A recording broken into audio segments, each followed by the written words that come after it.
terminally ill doctor left his fortune to beggar triplets, and they did the unthinkable. Dr. William Harrison Miller had the inheritance papers spread across the table in his room at Mercy General Hospital when he made the decision that would change everything. At 65, after 40 years dedicated to medicine, he had received the hardest diagnosis of his career. His own days were numbered. It was then that he remembered the 3 little girls who appeared every day at the hospital doors. Identical triplets no older than 5, always wearing the same faded brick-colored dresses worn by time. They didn't ask for money like the other children. They just stood there, watching the movement with those curious blue eyes. "Doctor, are you absolutely sure about this?" asked the lawyer, Richard Thompson, adjusting his glasses as he looked over the documents. "Leaving your entire fortune to 3 unknown children? This will cause a lot of trouble." William took a deep breath, feeling the weight of his illness in his lungs. For weeks he had been watching the girls from his office window. They always arrived in the late afternoon, accompanied by a young woman who seemed to be their mother. They sat in the hospital's small garden playing with twigs and fallen leaves. "I know exactly what I'm doing, Richard. Those girls have something special." Yesterday, one of them handed me a wilted little flower she had found on the ground and said, "Uncle, this flower is sick just like you, but it's still pretty." The lawyer shook his head in concern. He had known William for over 20 years and had never seen him so determined about something that seemed so impulsive. "Dr. William, you have a son. Jonathan won't take this lightly. And there's that property in the Hamptons, the clinics, the investments. We're talking about a lot of money. Jonathan abandoned me 5 years ago, Richard. Ever since his mother passed, he only shows up when he needs something. The last time we spoke, he said he was waiting for me to die soon, so he could sell everything and travel the world." William closed his eyes, remembering the terrible argument he'd had with his son. Jonathan had always been spoiled, accustomed to the easy life his father's money provided. At 38, he had never held a real job, living off an allowance and spending fortunes on parties and trips. The doctor struggled to get out of bed and walk to the window. Down below in the garden, she was there again. The woman who accompanied the triplets sat on a bench, sewing something by hand while the girls played. Even from a distance, William could see she was very young, no more than 25. "You know, Richard, yesterday I went down to meet those girls in person. I spoke to their mother, Amanda. She works here at the hospital, cleaning the night shift. She earns minimum wage and raises all 3 alone. Their father left when he found out they were triplets." "And what else did you learn about them?" William sat back down on the bed, picking up one of the papers and studying it thoughtfully. "I found out one of the girls, Emily, has a serious vision problem. She needs urgent surgery, but her mother can't afford private treatment. Through the public system, she'd be on a waiting list for 2 years, and by then, she could lose her sight completely." "Doctor, that's very noble of you. But why not just pay for the girls' treatment? Why leave them the entire inheritance?" William smiled for the first time in weeks. He picked up a photo from the nightstand, a picture of him in his younger years, beside his wife Elizabeth Ann and a little Jonathan. "Because I saw in those girls something I lost a long time ago, Richard. They look at me without pity, without interest. They just care. Yesterday, when Olivia, one of the triplets, saw that I was coughing a lot, she brought me a glass of water and stayed by my side until I calmed down. No one has done that for me in years." The lawyer sighed, realizing he couldn't dissuade his client. "All right, doctor, but I must warn you, when Jonathan finds out, he'll do everything to reverse this decision. He might claim you're not of sound mind. Then we'll make sure everything is done properly. I want medical exams proving my mental competence, 2 witnesses present at the signing, and everything notarized today." That afternoon, after Richard left with the documents to arrange everything, William decided to go back down to the garden. He found the triplets playing near the fountain, while Amanda folded some laundry she had washed. "Hi, Uncle Doctor," shouted Charlotte, the most outgoing of the 3, running toward him. "Hello, girls. How are you today?" "Uncle, Emily is sad because she can't see the colors of the flowers clearly," said Olivia, pointing to her sister, who sat alone. William knelt beside Emily. The girl had the same blue eyes as her sisters, but a haze in her gaze confirmed her vision problems. "Emily, do you like flowers?" "I do, Uncle, but they look blurry to me. Mommy said one day I'll see better." "Your mommy is right. And you know what? I think that day might come sooner than you think. Amanda approached, looking nervous. Doctor, the girls aren't bothering you, are they? I always tell them not to pester people. On the contrary, Amanda, they're the best part of my day. Can I speak with you for a moment? They stepped away from the girls, who continued playing by the fountain. Amanda, I need to tell you something very important. I've made a decision that will change your lives. You don't need to worry about us, Doctor. I know you're sick and I've named you and your daughters as heirs to all my assets. Amanda fell silent for several seconds, as if she hadn't fully understood. What do you mean, Doctor?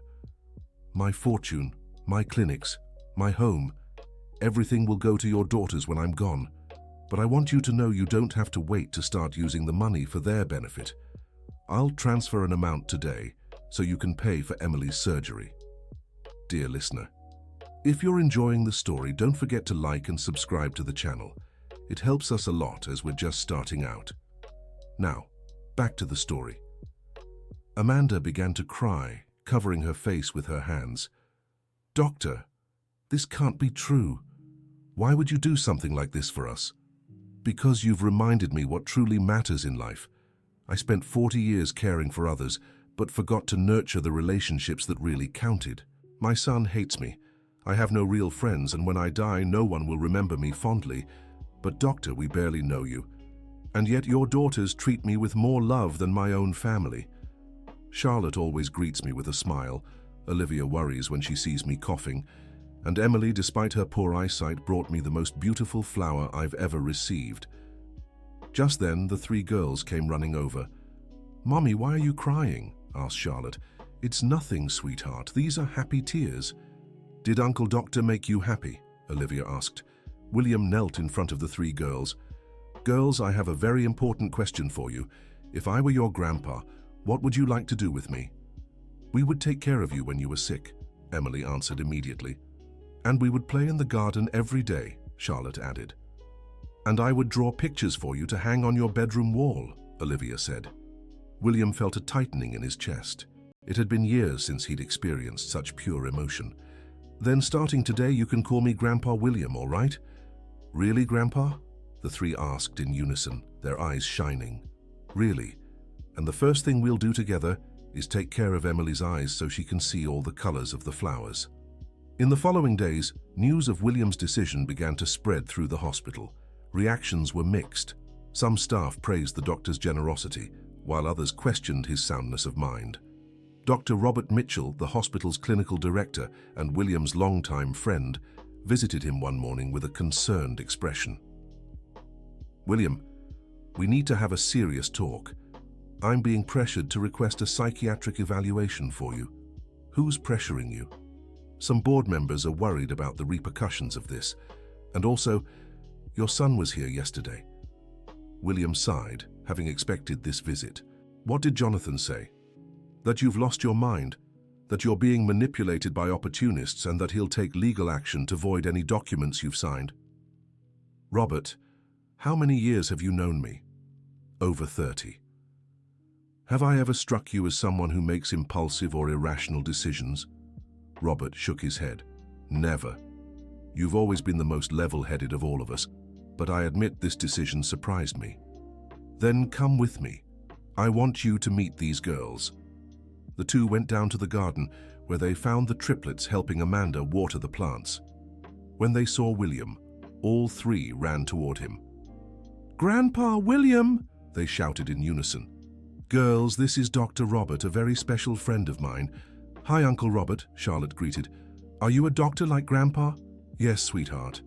Then can you help Grandpa feel better? Olivia asked with genuine concern. Robert was moved by the girl's innocence. We're doing everything we can to take good care of him. Grandpa said he's going to help me see better, Emily shared. Then I'll be able to see the butterflies flying in the garden. And we'll take care of Grandpa when he's tired, Charlotte added. Robert watched the interaction between William and the girls for a few minutes. It was impossible not to see the genuine affection there. When they returned to the room, Robert was convinced. William, you're right. These girls truly love you. I won't let anyone question your mental state. Thank you, Robert. That means a lot to me. But brace yourself for the storm coming. Jonathan won't back down easily. As if he'd overheard the conversation, Jonathan appeared at the door at that very moment. At 38, he was a tall, well-dressed man, but his face carried a bitterness that had deepened in recent years. "Father, we need to talk." Robert understood it was best to leave and let the two speak alone. "Jonathan, I'm glad you came to visit. Stop this charade, Dad. I'm here to put an end to this madness. Leaving our fortune to 3 street kids? Have you completely lost it? They're 3 innocent girls who need help, Jonathan, and they're not street kids. Their mother works here at the hospital. As a janitor, Dad, a schemer taking advantage of your illness to pull off the scam of a lifetime." William felt a pain in his chest that wasn't just physical. "When was the last time you visited me because you cared, Jonathan? When was the last time you asked how I was feeling?" "I've always worried about you, Dad, but I also worry about our estate, about everything you've built over your life. Everything I built, Jonathan. You never lifted a finger to contribute to anything. At 38, you still live off the allowance I give you. So what? I'm your son. I have a right to this inheritance. You have the right. But affection and gratitude, those you've never shown." Jonathan began pacing the room, visibly agitated. "Dad, I'll be straight with you. I've already spoken to a lawyer.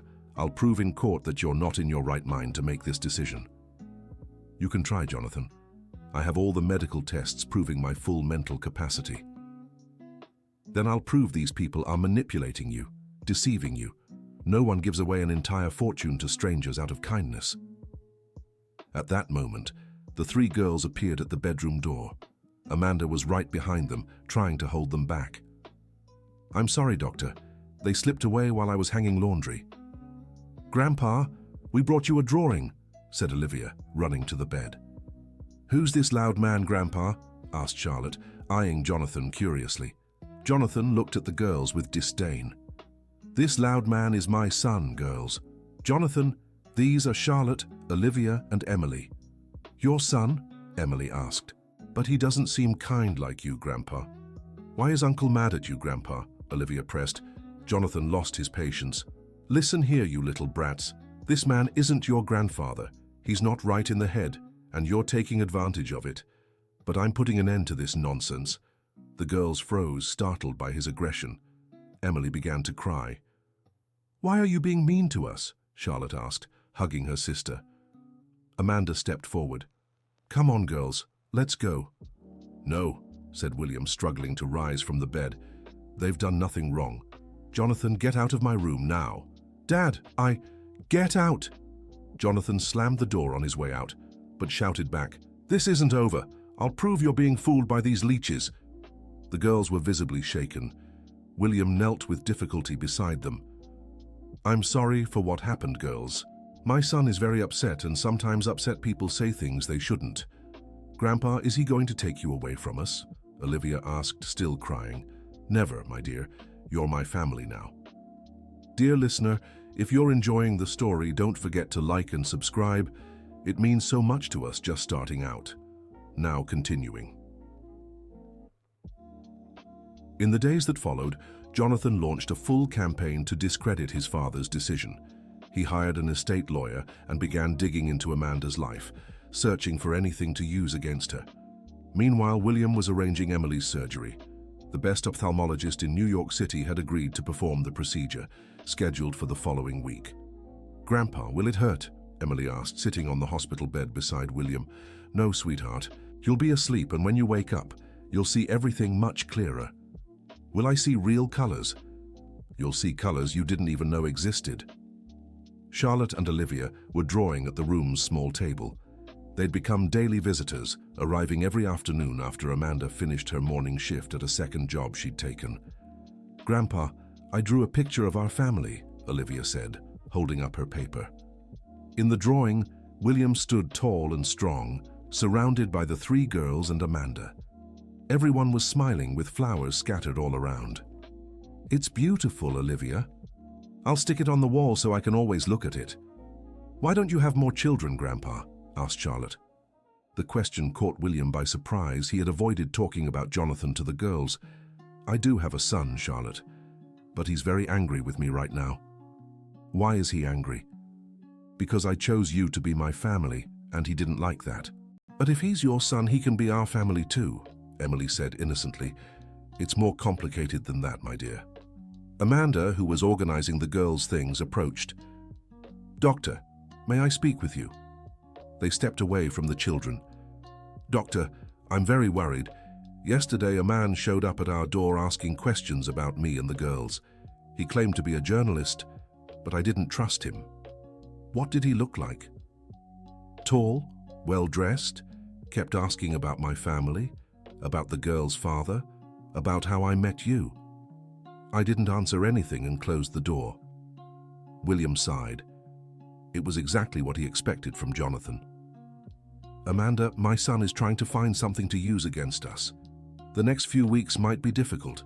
Doctor, if this will cause trouble for you, we can give it all up. I don't want you to suffer because of us. We're not giving up on anything. You're my family now, and I'll protect you. That night, William couldn't sleep, and he kept thinking about everything happening and how to shield the girls from what was coming. Then he had an idea. The next morning, he asked Robert to meet him in his office. It was time to take an important step. Robert, I want to make a proposal to the hospital. What kind of proposal? I want to create a medical assistance fund for underprivileged children. I'll donate half my fortune to it, with the hospital managing the funds. William, that's very generous, but why now? Because I want my money to help other children like the Triplets, and also because I want to make things harder for Jonathan. It'll be more difficult for him to challenge a donation made directly to an institution while I'm alive. And the other half of the fortune? That will still belong to the girls. It's enough to secure their future and still leave plenty. Robert was impressed by the strategy. You've really thought of everything. I've spent my whole life carefully planning every step of my career. I won't stop now. Emily's surgery was a complete success. When she woke up from anesthesia and could see clearly for the first time, her reaction moved the entire medical team. Mommy, Emily shouted. You're even prettier than I imagined. Amanda cried with emotion as she hugged her daughter. Grandpa. Emily looked at William. Your eyes are blue like ours. Now you can see perfectly, my dear. I can see everything. The flowers outside, the sky, the clouds. Emily was ecstatic. Charlotte and Olivia were also crying with joy. Now Emily can play all the games with us, Charlotte said. It was one of the happiest moments of William's life. Seeing the pure joy of that child discovering the world in vivid colors made him absolutely certain he'd made the right decision. But the happiness didn't last. 2 days later, Jonathan showed up at the hospital with his lawyer and a court officer. Dr. William Harrison Miller, the officer asked. That's me. I have a court order here questioning your mental capacity and temporarily suspending any disposition of your assets. William read the document carefully. Jonathan had convinced a judge that his father wasn't fit to make decisions about his estate. Dad, I didn't want it to come to this, said Jonathan, but without showing any remorse. But you left me no choice. And now, what happens? You'll have to undergo a full psychiatric evaluation. If it's proven that you're mentally sound, you can keep making your own decisions. Otherwise, I'll take over guardianship of your assets. Robert, who had witnessed everything, stepped forward. Jonathan, your father is one of the most lucid men I know. This evaluation will only prove that. We'll see, Jonathan replied coldly. The girls, who had been playing in the garden, came running up when they noticed the commotion in William's room. Grandpa, who are these men? Asked Olivia. It's the shouting man again, said Charlotte, recognizing Jonathan. Grandpa, why is everyone so serious? Asked Emily, who could now clearly see the expressions on everyone's faces. William knelt in front of the 3 girls. Girls, you'll have to be very brave now. Grandpa's son thinks I'm not in my right mind and wants a doctor to examine me to be sure. But you're not sick in the head, Grandpa, said Charlotte. You're the smartest man we know. I know, my dear, and the doctor will know it too. Jonathan watched the scene impatiently. Dad, stop the theatrics. These kids don't understand what's happening. We do understand, Olivia shot back bravely. You want to hurt our grandpa. And we won't let you, Emily added, stepping in front of William as if to protect him. For For the first time, Jonathan seemed moved by the girl's determination, but he quickly regained his cold composure. "Dad, you have 1 week to prepare for the evaluation. I suggest you use that time to think carefully about all this." After everyone left, William stayed alone with the girls and Amanda. "Doctor, is this really serious?" Amanda asked worriedly. "It's serious, but it's not the end of the world. I'll pass the evaluation because I'm perfectly sound. The problem is Jonathan will make our lives very difficult during this process." "Grandpa, what if the doctor says you're sick?" asked Charlotte. "He won't, my dear, because I'm not sick in the head. My heart is sick, but that's different." "Then we'll take care of your heart," Emily said, hugging her adoptive grandfather. In the following days, Jonathan intensified his attacks. He hired private investigators to dig into Amanda's past and found information he planned to use against her. Amanda had been raised in an orphanage after being abandoned by her birth mother at just 2 years old. At 18, she left the institution and started working as a housekeeper. At 20, she met Brandon, a young man who seemed to truly care for her. When Amanda got pregnant, Brandon promised they'd stay together and raise the baby. But when the ultrasound revealed triplets, he vanished without explanation. Amanda raised the girls alone, taking any job she could find. By day, she cleaned houses. By night, she worked at the hospital. It was a hard life, but she never complained. Jonathan also discovered that Brandon had gotten involved with drugs after leaving Amanda and was now in prison for trafficking. This would be his main weapon to discredit the family. "Doctor," Amanda said one morning, tears in her eyes, "I need to tell you something before someone else does." William heard the anguish in her voice. "Go ahead, Amanda." "It's about the girl's father. He's in prison for drug involvement." William was silent for a moment, processing the news. "How long?" 3 years. He got mixed up in those things after he left us. I never had contact with him again, and the girls don't even know where he is. To them, I've always said he traveled far away." "Amanda, does this change anything about who you are? Does it change how you raise your daughters?" "No, doctor, I've always tried to give them the best." "Then I don't care what their father did. You're not responsible for his choices. But your son will use this against us, won't he?" "Probably, but we won't let that stop us from doing what's right." Jonathan didn't take long to use this information. On the day of William's psychiatric evaluation, he showed up with a folder full of evidence about Amanda's family. The evaluation was conducted by Dr. Margaret Johnson, an experienced and respected psychiatrist. She spent 3 hours talking to William, administering tests, and asking all kinds of questions. "Dr. William, I'll ask you some questions about your recent decisions. Do you truly believe leaving your fortune to 3 unknown children is a rational choice?" "Doctor, they're not unknown to me. I've known these girls for months. I've observed their character, the upbringing they received from their mother, the genuine affection they show. They've brought me more joy these past months than I've had in years. But don't you think it would be wiser to leave the inheritance to your son? My son is 38 and has never shown responsibility with money. He lives off an allowance, has never worked, and told me himself he was waiting for me to die so he could sell everything and travel the world. These girls, on the other hand, will use this money to study, graduate, and build a dignified life. Are you aware their father is in prison for drug trafficking?" "I am, but that has nothing to do with them or their mother. Amanda was abandoned by that man and raised her daughters alone, working honestly. The girls don't even know their father is in prison.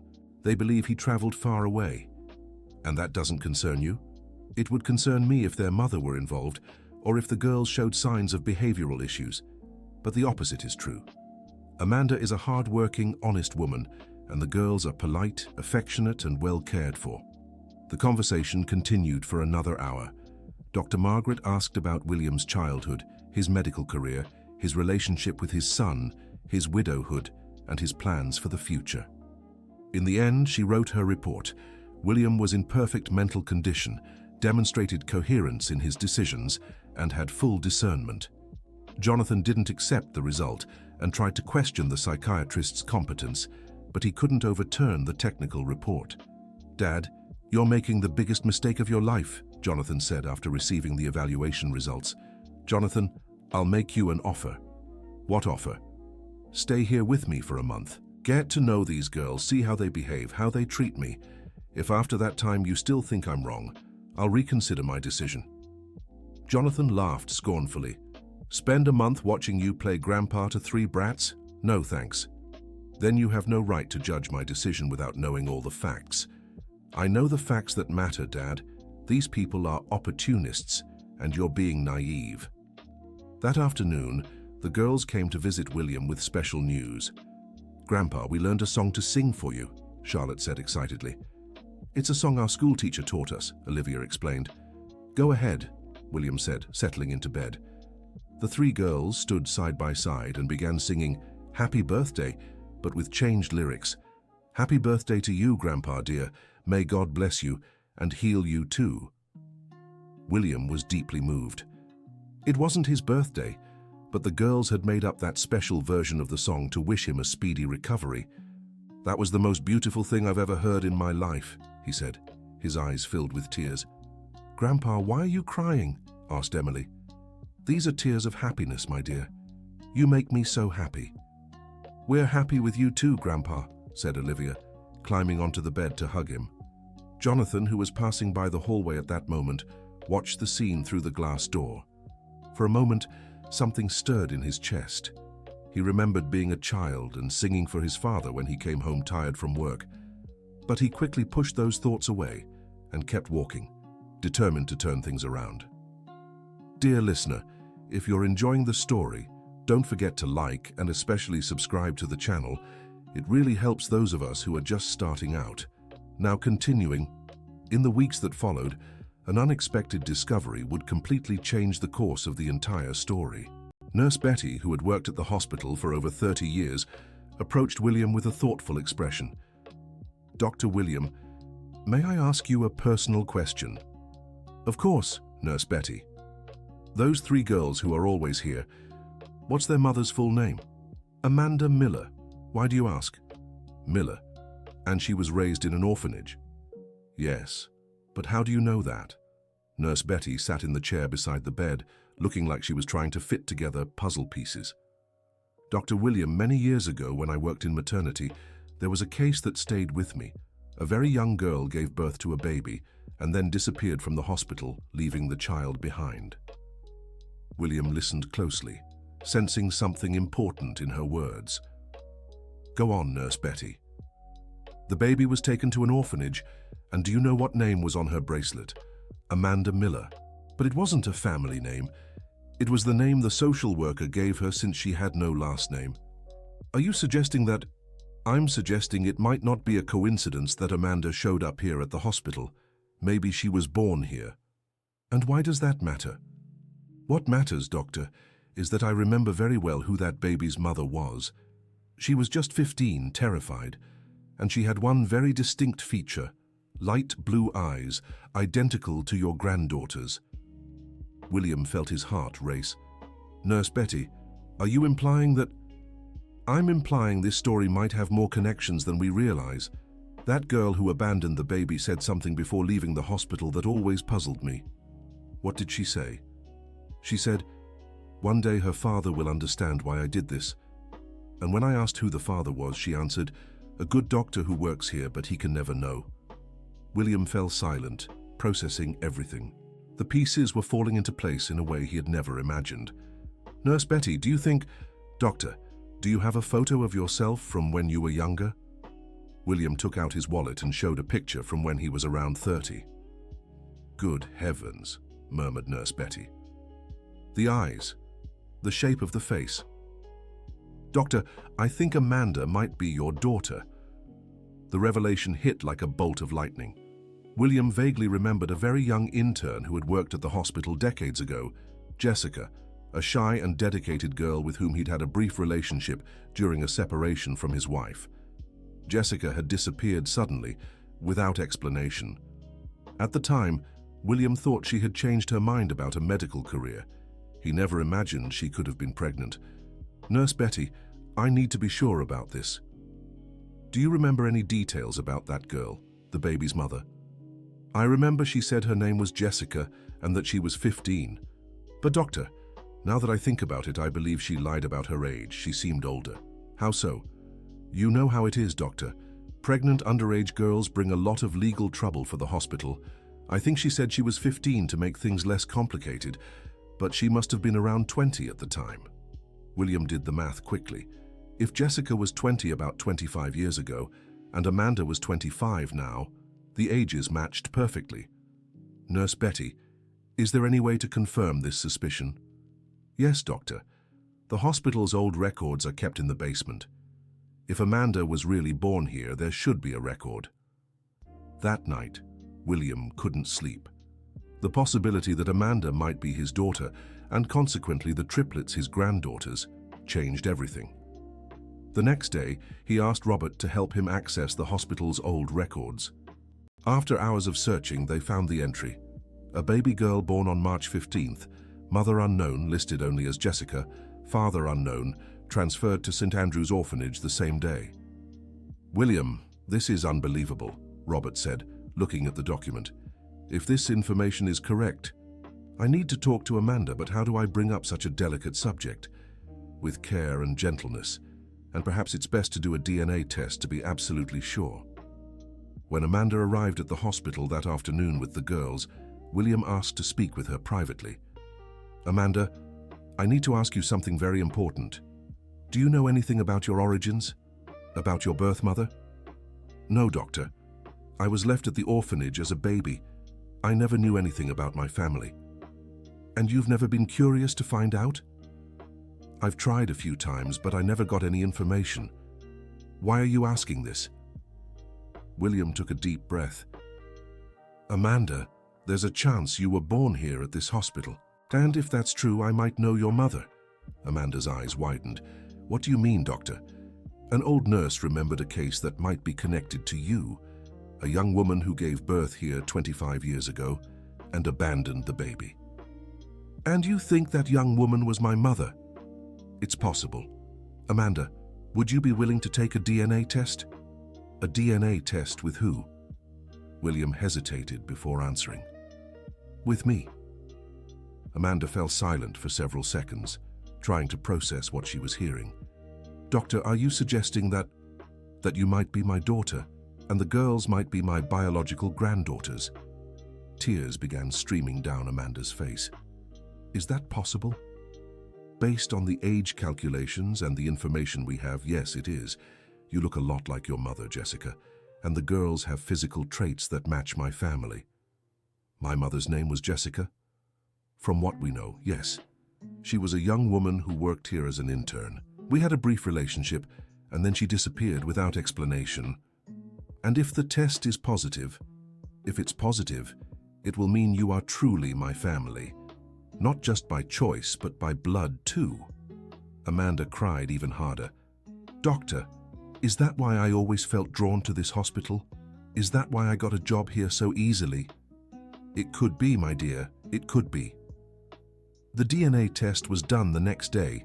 The results would take a week, but William already felt certain in his heart what they would be. During that week, he watched Amanda with new eyes. He saw traces of Jessica in her kind, determined personality. He saw his own traits in the organized, careful way she cared for the girls. The triplets, unaware of this entire discovery, continued visiting Grandpa every day, bringing drawings, telling stories from school, and filling the room with laughter. When the results arrived, Robert was the one who handed the envelope to William.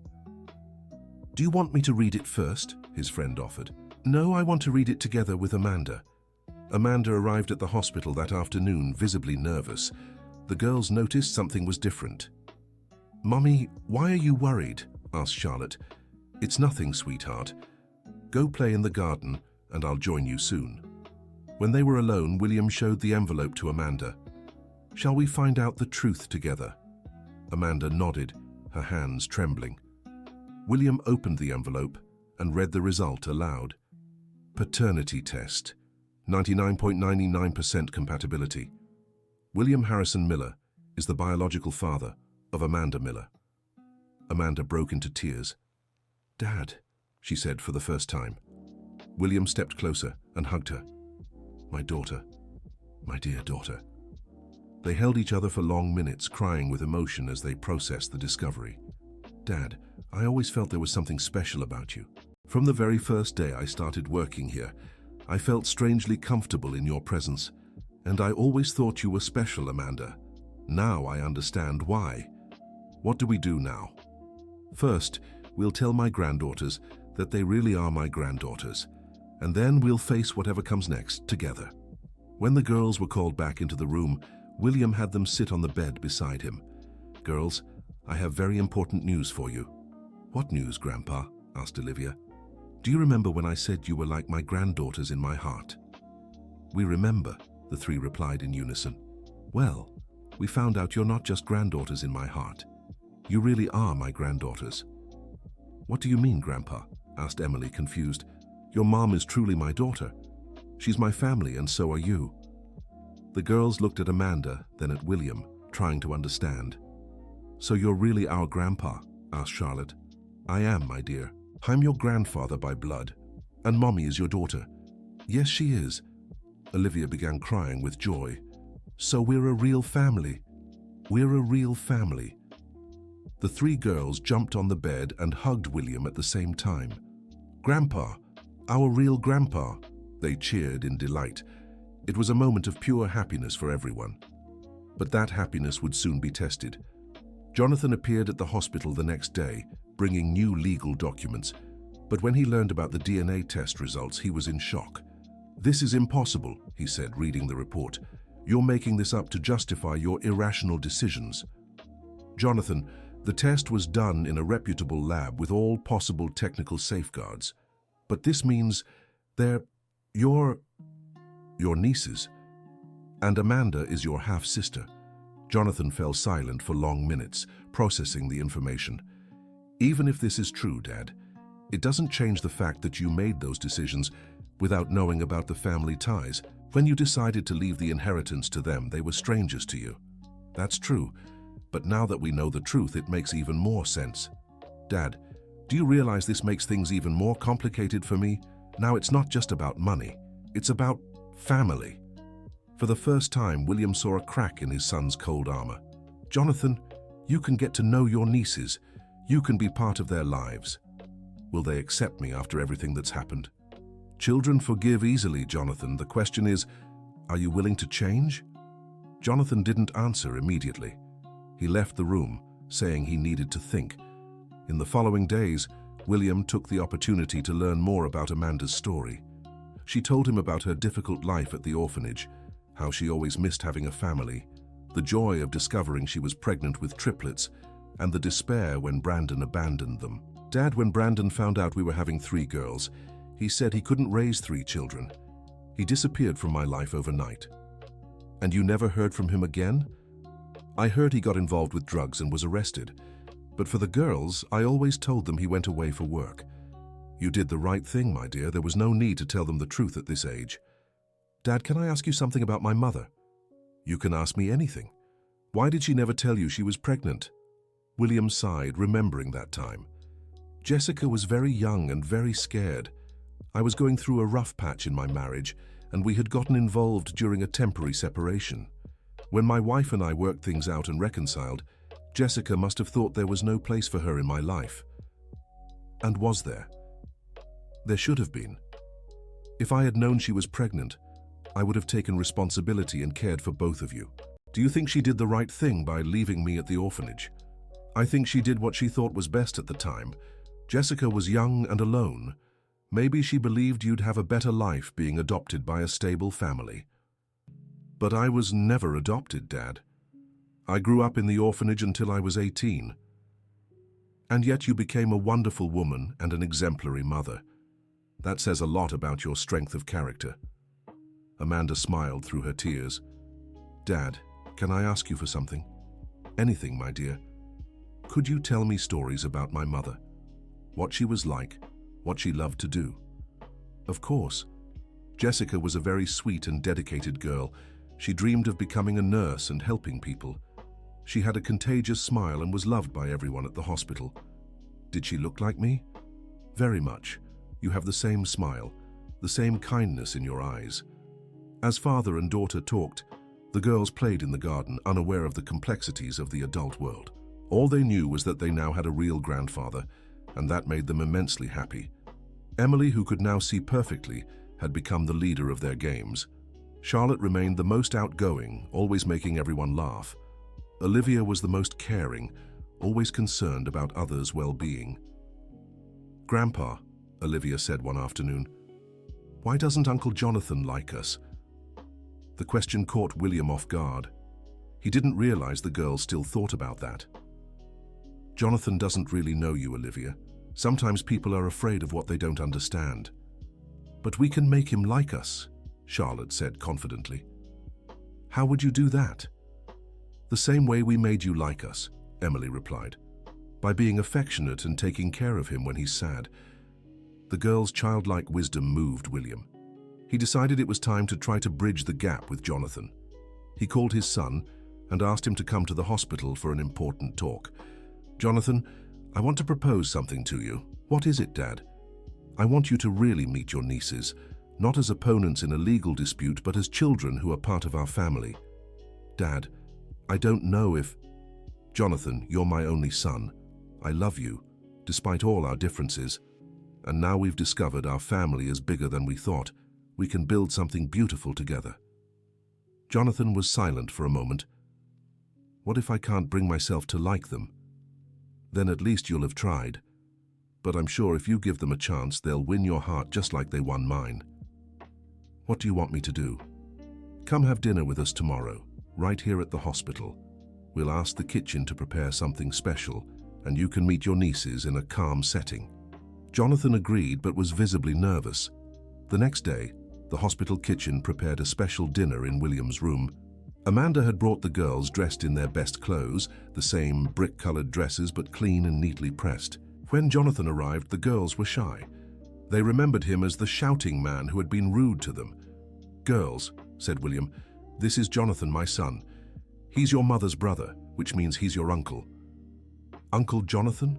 asked Charlotte hesitantly. Yes, that's right," replied Jonathan, unsure how to act. "Why were you mad at us last time?" Olivia asked bluntly. Jonathan knelt to be at the girls' eye level. "I wasn't mad at you, girls. I was upset about a situation I didn't understand." "And do you understand now?" Emily asked. "I'm starting to." Charlotte, always the bravest, stepped closer to Jonathan. "Uncle, do you want to see the drawing I made of our family?" She held up a paper where she had drawn William, Amanda, the three girls, and now Jonathan too, all holding hands. "When I found out you were really our uncle, I put you in the drawing too," Charlotte explained. Jonathan was moved as he looked at the picture. He saw himself there, accepted and included, despite everything that had happened. "Charlotte, can I keep this drawing?" "Of course, Uncle. I'll make another one for Grandpa." During dinner, the girls told Jonathan about school, their games, and Emily's surgery. Gradually, he relaxed and began interacting more naturally with them. "Uncle Jonathan," Olivia said, "do you have any kids?" "No, Olivia, I don't." "Then you can play with us," Charlotte said excitedly. "I don't really know how to play with kids well," Jonathan admitted. "We'll teach you," Emily offered. "It's easy." By the end of the evening, when Amanda took the girls home, they said goodbye to Jonathan with shy but warm hugs. "Bye, Uncle Jonathan," they chimed. "Will you come back to play with us?" Charlotte asked. I think so," Jonathan replied, surprised by his own answer. After they left, Jonathan stayed alone with his father. "Dad, they're really special. I told you they were. And Amanda, she seems like a very good person. She's a wonderful daughter, Jonathan, and an even better mother. Dad, I need to apologize for everything, for doubting you, for acting selfishly, for not realizing how much you were suffering alone." It was the first time in years Jonathan had sincerely apologized for anything. "Jonathan, you're my son. I'll always love you, and there will always be a place for you in my life. But you need to understand, Amanda and the girls are my family now too. I understand, Dad, and I want to try to be part of that family too, if you'll have me." "Of course we'll have you, son." In the following days, Jonathan began visiting the hospital regularly. At first, it was just to see his father, But gradually he developed a genuine affection for his nieces. He discovered Charlotte loved adventure stories, Olivia enjoyed drawing and painting, and Emily had an insatiable curiosity about how things worked. Jonathan started bringing small gifts, history books for Charlotte, art supplies for Olivia, and educational toys for Emily. "Uncle Jonathan," Olivia said one afternoon, "are you getting less sad?" "What do you mean?" "Before you seemed very sad. Now you smile more." Jonathan noticed it was true. He hadn't felt this light and happy in years. "You all helped me feel less sad, Olivia." "How did we do that?" "You reminded me of good things I'd forgotten." "What things?" "How wonderful it is to have a family that cares about you." William watched these interactions with deep satisfaction. He saw his son transforming, discovering a better version of himself through his connection with the girls. Amanda, too, was adjusting to her new reality of having a father and a half-brother. Jonathan had offered to help her financially, but she had politely declined. "Jonathan, I really appreciate your offer, but I'd rather keep working and supporting my daughters on my own." "But Amanda, you don't have to work so hard anymore. Now that we know we're family, that's exactly why. I want my daughters to see that family isn't just about money. It's about being together, supporting each other, loving each other. My work gives me dignity and pride." Jonathan respected his half-sister's decision, but still found subtle ways to help, like paying for the girls' school supplies or taking them on educational outings on weekends. A month after discovering their family ties, William had a serious conversation with his lawyer, Richard. "Richard, I want to make some changes to my will." "What kind of changes, Doctor?" "I want to include Jonathan as an heir too. Not the main portion, that will still go to the girls. But I want to leave him the house in the Hamptons and enough money to start a new life." "Doctor, that's a wise decision. Jonathan has really changed these past few weeks. He's discovered what it means to have a real family, and I want to reward him for that." When William told Jonathan about his decision, he was deeply moved. "Dad, you don't have to do this. I want to. You've proven you've changed, that you're becoming the man I always hoped you'd be." "Dad, can I make a suggestion?" "Go ahead. What if instead of dividing the inheritance, we used part of it to create something to help other children, like a support center for struggling families?" William was surprised and proud of his son's idea. "Jonathan, that's a wonderful thought. It could be in honor of Jessica, my grandmother Jessica, a place where other young single mothers can get support and won't have to abandon their children." "The Jessica Miller Foundation," William said thoughtfully. "It has a nice ring to it. And Amanda could help run it. She understands better than anyone what those women go through." When the idea was shared with Amanda and the girls, they were all thrilled. "Dad, it would be an honor to work on something like this," Amanda said. "And we can help too," Charlotte chimed in. "We can play with the other kids when they're sad." "I can teach them how to draw," Olivia offered, "and I can read them stories," Emily added. Plans for the Jessica Miller Foundation began to take shape. It would be a place offering psychological, financial, and educational support for young mothers in vulnerable situations, helping them avoid having to give up their children. In the following weeks, as the Foundation's plans progressed, William noticed a significant improvement in his health. The doctors were surprised by his recovery. "Dr. William," Dr. Robert said, "your tests show improvement we didn't expect. Your condition has stabilized remarkably." "Sometimes the heart heals the body, Robert." "How so?" "I found a reason to live. I have a family to care for, projects to fulfill, granddaughters to watch grow." "You really believe that influenced your recovery?" "I'm certain of it. Love is the best medicine there is." 3 months after discovering their family ties, the family had completely reorganized.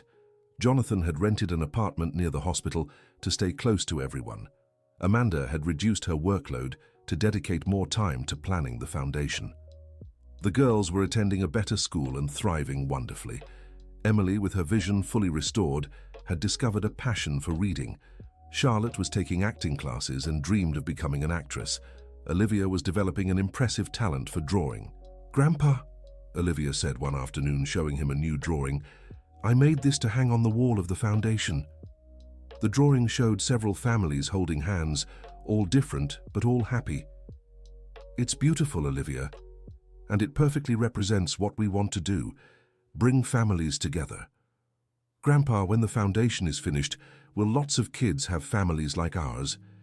We'll do everything we can to make that happen, my dear."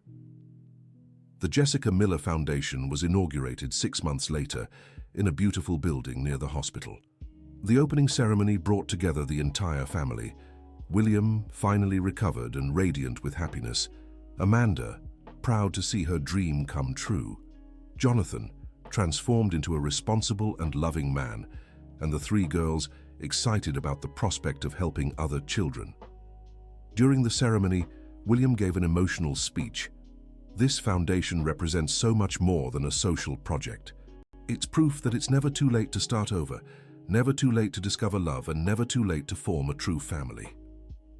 When I met 3 little girls wearing brick-colored dresses, sitting in the hospital garden, I had no idea they would completely change my life. I didn't know I'd find in them the family I'd always searched for. And when we discovered we were related by blood, it only confirmed what our hearts already knew. Love doesn't need kinship to exist, but when kinship comes with love, it makes everything even more special. May this foundation help other families find each other, other mothers not give up on their children, and other kids find the love they deserve. The triplets, now 6 years old, took the stage to speak as well. "We want to say thank you," Charlotte began. "To Grandpa, who taught us that family is whoever loves us," Olivia added. "To Uncle Jonathan, who became our friend," Emily continued. "And to Mom, who always took care of us even when it was hard," Charlotte finished. "And we want all children to have a family like ours," they said together. Not a single dry eye remained in the audience. 2 years later, the Jessica Miller Foundation had already helped over 200 families.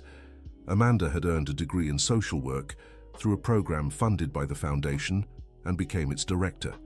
Jonathan had discovered a calling for social work and coordinated vocational training programs for the mothers they served. William, defying all medical predictions, not only survived, but was healthier than he'd been in years.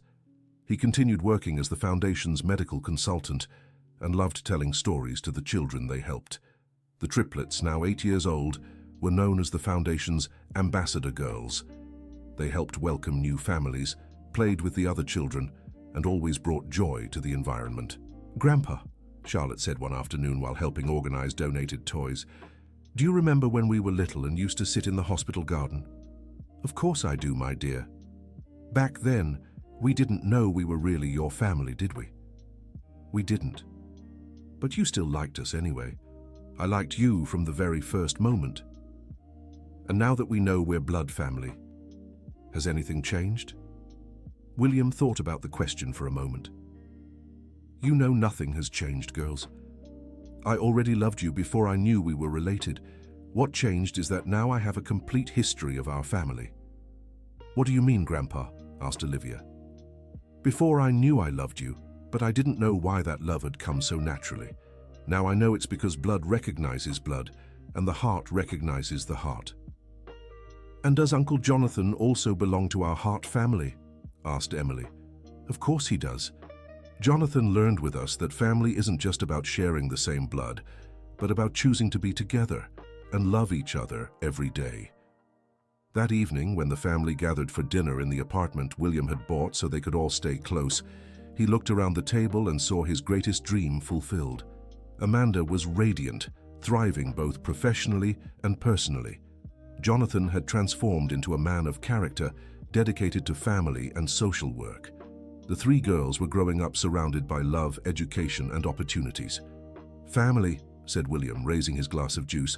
"I'd like to make a toast." Everyone raised their glasses. "Let's toast to what truly matters: the love that binds, the forgiveness that heals, the second chance that transforms, and the family that forms not just by blood, but by the daily choice to love and care for one another." "Cheers," they all replied in unison. Charlotte, always the most talkative, spoke up. "Grandpa, can I say something?" "Of course, my dear. I think we really did the unthinkable." "What do you mean?" Uncle Jonathan once said it was unthinkable for a family of strangers to work out, but it did, didn't it? It sure did, Charlotte. So we proved that love can do anything, right, Grandpa? You sure did, my dear. You've taught me that love can heal sickness, unite families, transform hearts, and create miracles. And the greatest miracle, added Emily, was you not leaving us. I'll never leave you, Emily. Now that I've found you, I'll stay forever.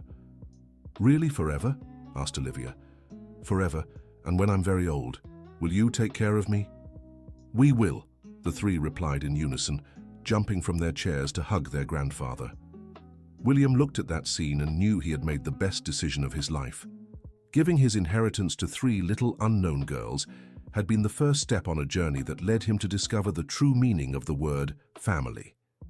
And when the girls did the unthinkable, transforming not just their own reality, but that of an entire family, they proved that sometimes the greatest miracles begin with the simplest gestures: a genuine smile, a wilted flower offered with love, and the courage to love without expecting anything in return. The Jessica Miller Foundation continued to grow and help families for many years. William lived to see his granddaughters graduate, build their own families, and carry on the social work he had started. And whenever they told the story of how it all began, they would say, "It all started when our grandfather made the craziest and best decision of his life, to bet on the power of true love." The end of the story. Now tell us, what did you think of this touching story? Do you believe true love can really transform lives like it did for this family? Share your thoughts in the comments and let us know if you've ever experienced a situation where a decision that seemed crazy turned out to be the best one. Don't forget to like and subscribe to the channel so you don't miss other heartwarming stories like this one.